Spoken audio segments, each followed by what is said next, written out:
Hi, I'm Cynthia Cox with Cox & Associates CPAs, LLC, and this is the Nonprofit Minute.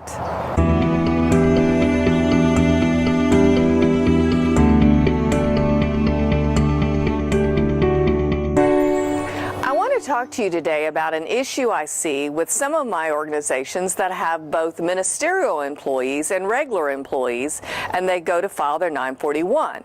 You have different issues when you have that mix of employees. So what do you do when you have your ministers? They receive a housing allowance, which is not subject to federal income tax, but is subject to self-employment tax. So how do you handle this?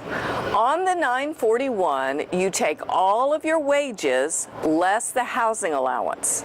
So all other compensation, or other wages, because of course we're not doing non-taxable compensation, all other wages are reported on line 2, wages, tips, and other compensation.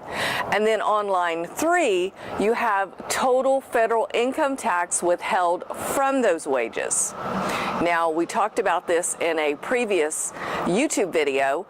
The minister is going to may have voluntary withholding, so all of his withholding is going to go on line 3, federal income tax withheld. Then you have the next set of lines, 5A, B, C, and D, deal with your Social Security wages. That does not include anything from your ministers because they're self-employed, they're not subject to Social Security wages.